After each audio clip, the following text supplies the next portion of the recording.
Hey guys, welcome back to my channel एडुटेक्वा। आज हम पढ़ने वाले हैं सबसे लास्ट और सबसे important topic of chapter production function.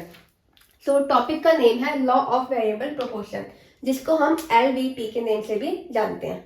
तो लॉ ऑफ वेरिएबल प्रोपोर्शन में हम क्या पढ़ते हैं? इसमें होता है कि शॉर्ट रन में कोई प्रोड्यूसर को अगर अपना प्रोडक्शन बढ़ाना है, ठीक है, तो क्या होता है, हम शॉर्ट रन में क्या करते हैं कि वेरिएबल फैक्टर्स को चेंज कर सकते हैं और कुछ फैक्टर्स हमारे फिक्स्ड रहते हैं, वो होते हैं fixed factors.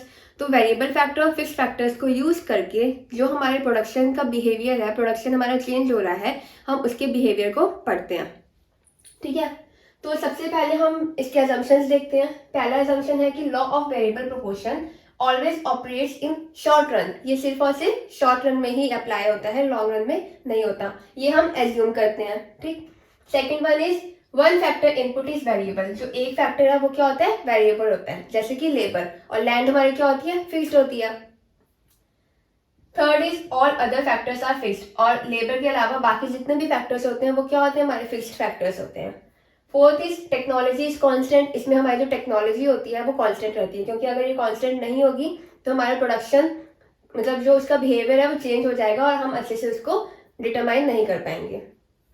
Fifth is all variable factors are equally efficient. मतलब जो भी हमारे वेरिएबल फैक्टर्स हैं, जितनी हमारी लेबर है, वो सारा अच्छे से इक्वल काम कर रही है, इक्वल एफिशिएंट है वो। ठीक है, अब हम इस लॉ की डेफिनेशन देखते हैं। ठीक है, तो it states that as the quantity of variable input is increased keeping the quantities of other inputs constant. मतलब हम अपनी लेबर या वेरिएबल फैक्टर को इंक्रीज करेंगे, बाकी जितने भी फैक्टर्स होंगे वो क्या होंगे, कांस्टेंट रहेंगे। तो क्या होता है, TP increases at increasing rate. पहले वो इंक्रीजिंग रेट से बढ़ता है क्या, TP, but after a point, एक पॉइंट के बाद एट डिमिनिशिंग रेट। मतलब इंक्रीज तो हो रहा है लेकिन डिमिनिशिंग रेट पे।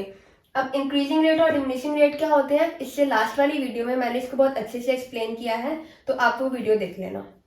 ठीक है, तो टीपी क्या है पहले, अब स्केड्यूल में देखते हैं।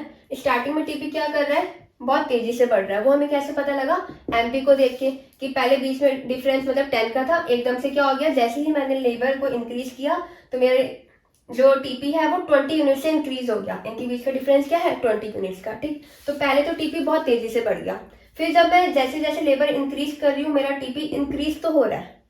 पहली स्टेज में क्या हुआ, टीपी इंक्रीज हुआ इंक्रीजिंग रेट से, बहुत तेजी से। इसको हम बोलते हैं increasing returns to a factor, पहली स्टेज। ठीक है, फर्स्ट स्टेज। फिर सेकंड स्टेज में क्या होता है, जिसको हम diminishing returns to a factor बोलते हैं, कि टीपी मेरा इंक्रीज तो हो रहा है लेकिन इतनी तेजी से नहीं हो रहा जितना पहले हो रहा था। हो सकता है कि इनपुट्स में अच्छे से कोऑर्डिनेशन नहीं है, फिक्स्ड और वेरिएबल फैक्टर्स में कोऑर्डिनेशन नहीं हो रहा है, वेरिएबल फैक्टर्स अच्छे से मतलब इक्वली एफिशिएंट नहीं है। ठीक है, एफिशिएंसी उनकी कम हो गई है कि मतलब मशीन या फिर लैंड तो उतनी है ना, मैं लेबर इंक्रीज करती जा रही हूँ, तो हो सकता है लोग खाली बैठे हों, काम नहीं कर रहे हो, तो इसलिए क्या हो रहा है कि मेरी टीपी तो इंक्रीज हुई लेकिन बीच का डिफरेंस, उनका जो प्रोडक्टिविटी लेवल थी वो थोड़ी कम हो गई है। तो क्या हो गया कि जो बीच का डिफरेंस है, एमपी है वो 15 हो गया, फिर 7 हो गया, फिर 0 हो गया। ठीक है, ये होता है diminishing returns to a factor. फिर थर्ड स्टेज आती है, मतलब सेकंड स्टेज में क्या होता है, हमारा टीपी सबसे ज्यादा हो जाता है। मतलब कि एक लैंड से, एक फिक्स फैक्टर से जितनी वेरिएबल फैक्टर हमने उस पर जितनी लेबर लगाई है, जितना सबसे ज्यादा आउटपुट निकल सकता था वो निकल गया। कितने यूनिट का, 52 यूनिट का। ठीक है, लेकिन फिर क्या होगा कि जब मैं फिर से लेबर को इंक्रीज करूंगी, लेबर को फिर से इंक्रीज किया, 50 यूनिट पे मैक्सिमम आउटपुट आ गया, फिर लेबर इंक्रीज किया तो क्या हुआ, मेरा जो प्रोडक्ट है वो नेगेटिव हो गया, क्योंकि जितना आउटपुट निकाल सकते थे उतना ही तो होगा ना, उसके बाद तो नेगेटिव इम्पैक्ट पड़ेगा। ठीक, तो फिर क्या हुआ, 52 यूनिट से मेरी जो टीपी है वो डिक्रीज हो गई। हाँ, टीपी जो है वो डिक्रीज हो गई और एमपी नेगेटिव हो गया, जिसको हम बोलेंगे negative returns to a factor.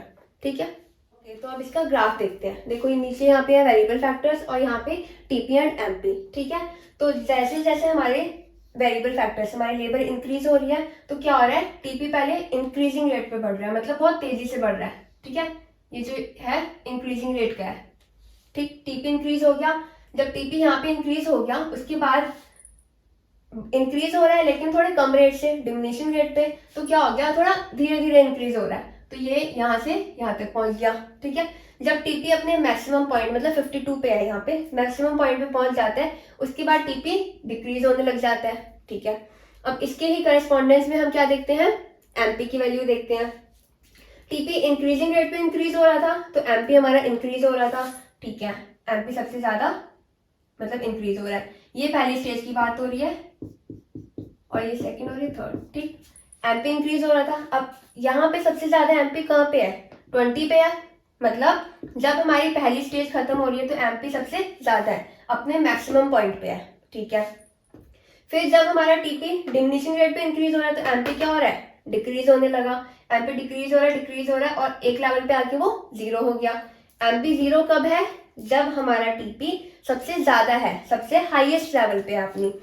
तो जब टीपी यहाँ पे 52 लेवल पे था तो एमपी हमारा क्या है, जीरो है, ठीक। ये एमपी हमारे जीरो है और टीपी मैक्सिमम है, ठीक है। उसके बाद टीपी क्या हुआ, हमारा डिक्रीज हो गया, 52 से 48 पे आ गया, डिक्रीज हो गया, एमपी हमारा नेगेटिव में चला गया, ठीक। तो क्या होता है, अगर हम इसकी रिलेशन देखें, टीपी पहले इंक्रीज हो रहा है, इंक्रीजिंग रेट पे इंक्रीज होता है, ठीक है, पहले में इंक्रीजिंग रेट पे हो रहा है, तो एमपी भी हमारा इंक्रीज हो रहा है। यहाँ पे हम ये देख रहे हैं, ये वाला हो गया पहली स्टेज का काम, ठीक है। अब सेकंड स्टेज में क्या हो रहा है, टीपी इंक्रीज तो हो रहा है लेकिन यहाँ पे डिमिनिशिंग रेट से हो रहा है, टीपी मतलब इंक्रीज हो रहा है डिमिनिशिंग रेट पे और एमपी हमारा डिक्रीज हो रहा है, ठीक है। सेकंड स्टेज भी हो गई हमारी, ये रिलेशन देख लिया हमने। फिर बोल रहे हैं कि जब टीपी सबसे ज्यादा है, टीपी अपने हाईएस्ट लेवल पे है टीपी, तो एमपी क्या है, जीरो है, ये देखो बिल्कुल, ठीक है, ये भी हो गई हमारी। फिर जब टीपी डिक्रीज हो रहा है, टीपी डिक्रीज हो रहा है तो एमपी नेगेटिव चला गया। तो ये है हमारी relationship of TP and MP.